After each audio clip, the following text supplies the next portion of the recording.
बीच tamer episode 2 की starting में हम लोग देखते हैं कि रेन ने अपना एडवेंचरर ट्रायल पूरा कर लिया है, जहाँ पर रिसेप्शनिस्ट रेन ने जो गोबलिन्स के स्टोन लाए हैं और 20 हर्ब्स लाए हैं उसको कंफर्म करके वो रेन को बताती है कि रेन ने एग्जाम पास कर लिया है। वो रेन से कहती है कि आज से अब रेन एक रैंक F का एडवेंचरर बन चुका है। जिसके बाद वो रेन को एक एडवेंचरर कार्ड देती है और कहती है कि ये तुम्हारा आईडी कार्ड की तरह काम करेगा, इसका ध्यान रखना। कार्ड देने के बाद रिसेप्शनिस्ट कहती है कि ये लो तुम्हारे 50 ब्रॉन्ज कॉइन जो कि तुम्हें रिवॉर्ड के तौर पर मिलते हैं। अभी तुम F रैंक के एडवेंचरर हो, इसलिए तुम्हें सिर्फ इतना ही कॉइन मिलेंगे, लेकिन जैसे जैसे तुम रैंक में ऊपर जाते रहोगे तुम्हें और भी ज्यादा मिलते जाएंगे कॉइन। तुमने अपने ट्रायल को भी काफी जल्दी पूरा कर लिया, तो मुझे पूरा भरोसा है कि तुम रैंक में भी काफी जल्दी ऊपर पहुंच जाओगे, इसलिए पूरी कोशिश करना। तो रेन रिसेप्शनिस्ट का थैंक यू करता है और इस बारे में सोचने लगता है कि अगर जैसे मुझे अपनी रैंक बढ़ानी है तो मुझे रहने के लिए कोई जगह तो देखनी होगी, लेकिन इतने कम रिवॉर्ड से मेरा काम नहीं चलेगा। जिसके बाद रेन कनाडे के पास जाने लगता है। कनाडे रेन को देखकर काफी खुश हो जाती है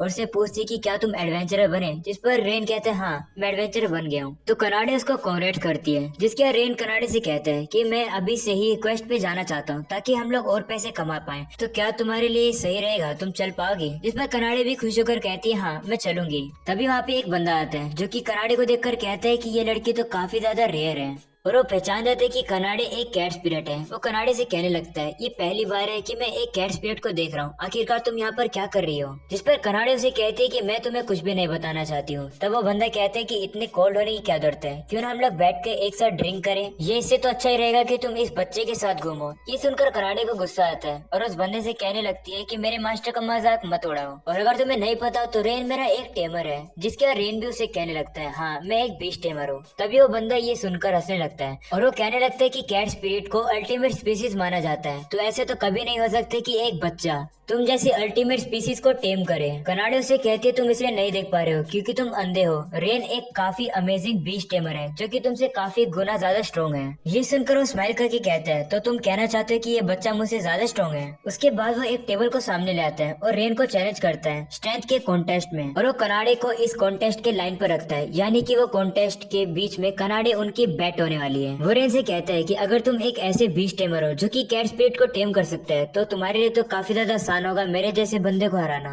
रेन मन में कहने लगता है कि मुझे कोई भी फर्क नहीं पड़ता ये मेरे बारे में क्या बोले, लेकिन अगर मैंने अभी यहाँ इससे नहीं लड़ा तो शायद से दोबारा कनाडे के पीछे आ सकता है। जिसके बाद रेन उसके चैलेंज को एक्सेप्ट करता है और वो दोनों पंजा लड़ाने लगते हैं। रेन अचानक से ही काफी जल्दी और काफी आराम से उस बंदे को हरा देता है, जिसकी वजह से टेबल के अंदर थोड़ा सा होल भी हो जाता है। जिसके बाद वो बंदा डर से चिल्लाने लगता है। रेन को भी समझ नहीं आ रहा होता कि आखिरकार ही हुआ क्या। आवाज सुनकर रिसेप्शनिस्ट भी वहाँ पर आ जाती है और उस बंदे को देखकर कहती है तो तुम दोबारा यहाँ पर आ गए। जिसके बाद वो रेन से जाकर माफी मांगती है। इस बंदे का बिहेवियर गिल्ड को भी काफी दिनों से परेशान कर रहा है। मैं ये सोच रही हूँ कि इसी गिल्ड से निकाल दे हम लोग। वहीं पर वो बंदा रिसेप्शनिस्ट की स्कर्ट को पकड़ लेता है, जिसके कारण से रिसेप्शनिस्ट को काफी गुस्सा आता है और उस टेबल को उठाकर ही उस बंदे के ऊपर फेंक देती है। जिसके बाद वो रेन से कहने लगती है मैं काफी ज्यादा सरप्राइज हूँ ये जानने के बाद कि तुम अपने पहले ही एडवेंचरर एग्जाम में एक अल्टीमेट स्पीसीज के साथ कॉन्ट्रैक्ट बनाने के लिए मैनेज कर पाए। रेन और कनाडे काफी ज्यादा डर जाते हैं और रिसेप्शनिस्ट से माफी मांगते हैं। वहीं पर रिसेप्शनिस्ट माफी मांगकर उनसे कहती है सॉरी मैंने अपने ट्रू कलर दिखा दिए थे एक सेकंड के लिए। जिसके बाद वापस से वो नॉर्मल में आके रेन को कहती है कि तुमने अल्टीमेट स्पीसीज को टेम कर लिया है, तो मैं तुम्हारे आगे के अचीवमेंट्स को देखना चाहती हूँ।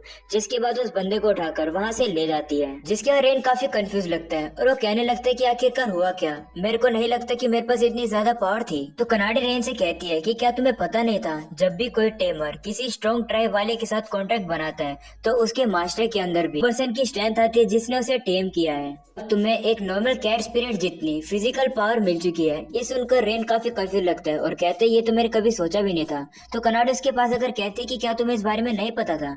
इस पर रेन कहते हैं नहीं, मेरे होम टाउन में आज तक किसी ने भी अल्टीमेट स्पीसीज के साथ कांटेक्ट नहीं बनाया, इसलिए मुझे पता नहीं है इस बारे में। तो कनाडे कहती इस बात को छोड़ो, मुझे काफी ज्यादा खुशी हुई कि तुमने मुझे बचाने की कोशिश करी। ये सुनकर रेन भी थोड़ा शर्माने लगता है। जिसके बाद कनाडे रेन से कहती है चलो अब हम लोग थोड़े काम करके आते हैं। नेक्स्ट सीन में हम लोग देखते हैं कि वो दोनों मिलकर हर्ब्स तोड़ रहे होते हैं। कनाडे रेन से कहती है कि हम लोग दोबारा से हर्ब्स क्यों तोड़ रहे हैं, हम तो एक एडवेंचरर बन चुके हैं ना, हमें तो किसी मोस्टर को मार के आना चाहिए या फिर किसी किडनैप प्रिंसेस को बचाना चाहिए। तो रेन उसे कहता है हम लोग ऐसा नहीं कर सकते हैं क्योंकि अभी हम लोग काफी लोएस्ट रैंक पर हैं और हमें यही सिंपल क्वेस्ट पूरे करने होंगे।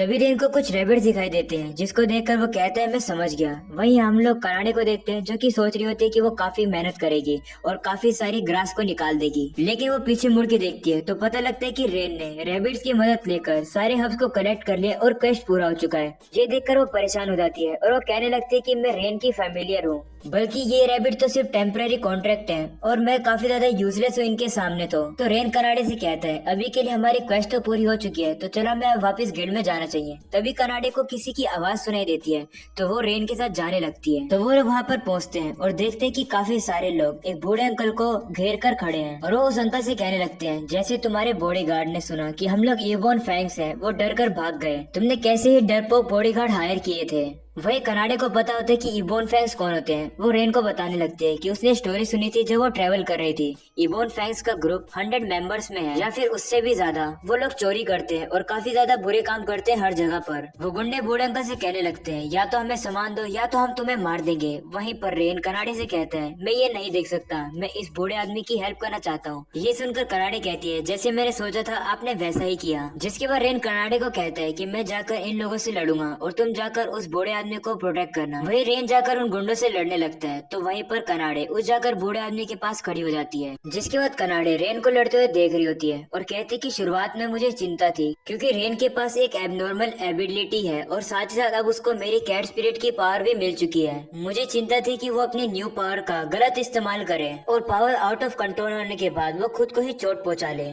वो सोचने लगती है कि उसके मास्टर ने उसे ऑर्डर तो दिया है, लेकिन क्या ये सही नहीं रहेगा कि वो फ्रंट में जाकर लड़े। वहीं पर रेन सारे बंदों से काफी अच्छे तरीके से मार्शल आर्ट का यूज करके हरा रहा होता है, जिसको देखकर कनाडे कहती है ये तो काफी अमेजिंग है, लगता है मैं खाली में ही चिंता कर रही थी। जिसके बाद वो रेन के बैटल को देख ही रही होती है और अपनी आंखें हटा नहीं पा रही होती है, जिसके कारण से उसका चेहरा भी लाल होने लगता है। वो कहने लगती है कि रेन को देखकर उसका दिल काफी जोर से धड़कने लगता है। जिसके बाद रेन उन गुंडों को हरा देता है और वो कनाडे के पास आकर कहता है कि क्या वो बूढ़ा आदमी सेफ है। जिस पर कनाडे कहती है हाँ।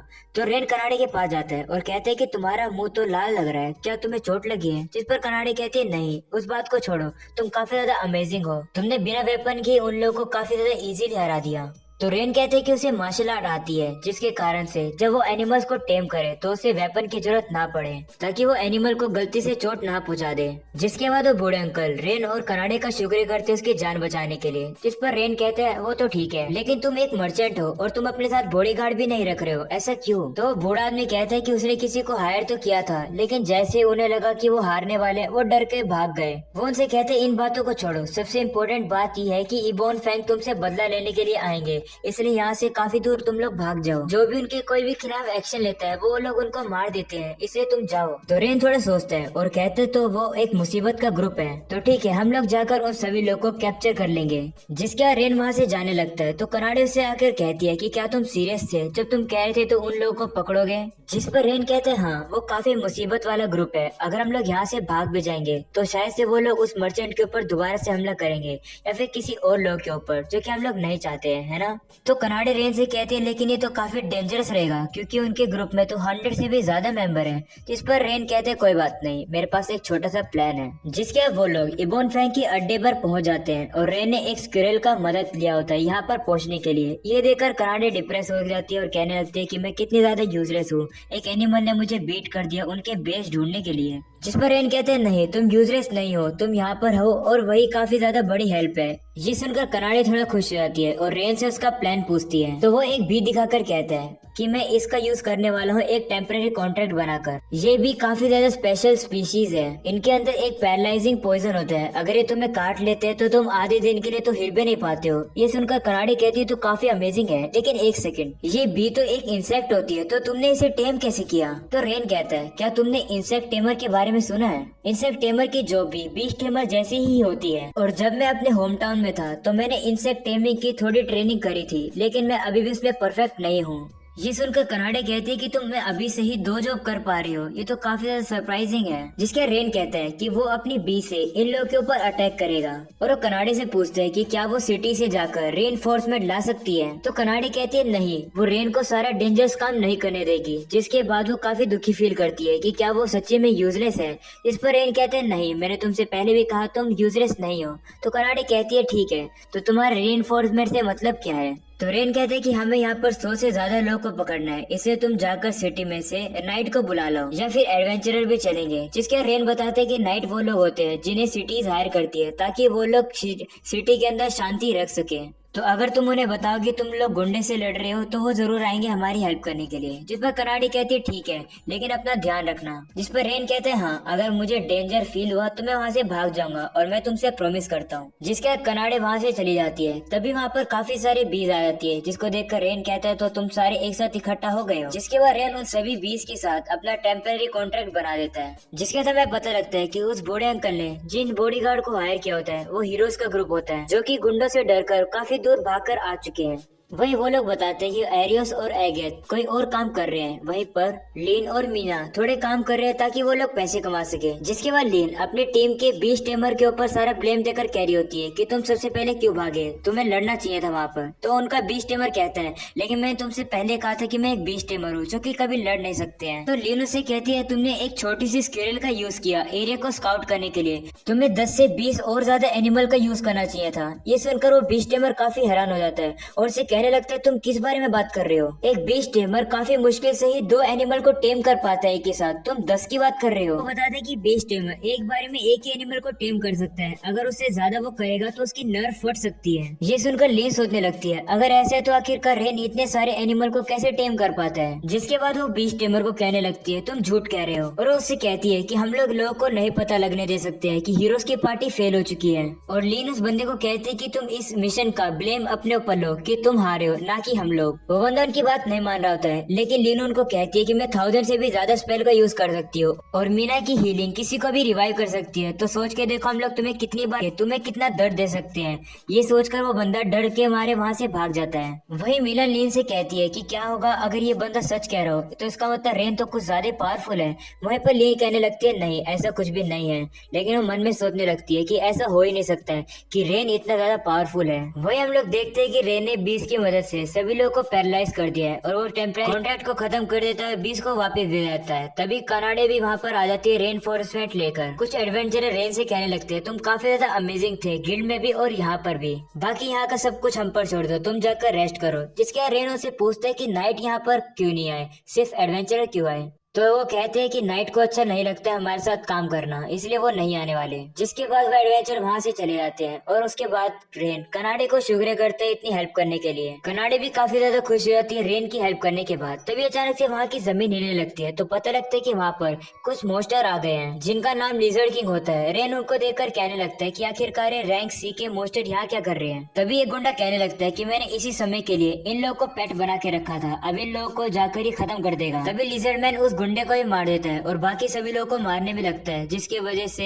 रेन देखता है कि ये सभी लोग गुस्से में आ चुके हैं। तो रेन जाकर एक लिजर्ड मैन को मुक्का मारता है। ये देखकर सभी लोग काफी ज्यादा हैरान हो जाते हैं कि आखिरकार ये कर कैसे रहे हैं। जिसके रेन उन एडवेंचर को कहता है कि इन बैंडिट को लेकर तुम सभी केव से बाहर चले जाओ और हम दोनों मिलकर इन लोगों को हैंडल कर लेंगे। जिसके सभी एडवेंचर वहाँ से चले जाते हैं और रेन को सेफ रहने के लिए कहते हैं। जिसके रेन कहने लगता है कि अगर अभी मैं उन हीरोज के साथ होता तो मैं ये डिसाइड कर लेता कि मैं इन लोगों से नहीं लड़ने वाला हूँ, लेकिन अब मैं डिफरेंट हूँ, अब मेरे साथ कनाडे हैं। जिसके बाद वो लिजर्ड मैन को हराता है और इसी वजह से वो काफी ज्यादा खुश हो जाता है। जिसके बाद हमें एडवेंचर को दिखाया जाता है जो कि बाहर उन लोग का वेट कर रहे होते हैं, लेकिन काफी टाइम बीत जाता है, वो लोग बाहर नहीं आ रहे होते हैं, इसलिए वो काफी चिंता करने लगते हैं। लेकिन अचानक से रेन और कनाडे वहाँ आ जाते हैं, जिसकी वजह से वो सभी एडवेंचरर उनको चारों तरफ से घेर लेते हैं और उनकी शाबाशी करने लगते हैं। वही रेन काफी खुश लगता है और कहते हैं कि सभी लोग मेरे को एक्सेप्ट करते हैं, मैं एक ऐसा पर्सन जिसको हीरोज ने यूजर्स समझ के निकाल दिया था। रेन कनाडे की तरफ देखकर कहता है कि कनाडे ना ही मेरी फैमिलियर है, ना ही वो एक अल्टीमेट स्पीसीज है, वो तो सिर्फ एक कनाडे है। जिसके बाद वो कनाडे को शुक्रिया करता है और वो कहने लगता है कि जब तक मैं कनाडे के साथ हूँ मुझे ऐसा लगता है कि मैं कुछ भी कर सकता हूँ।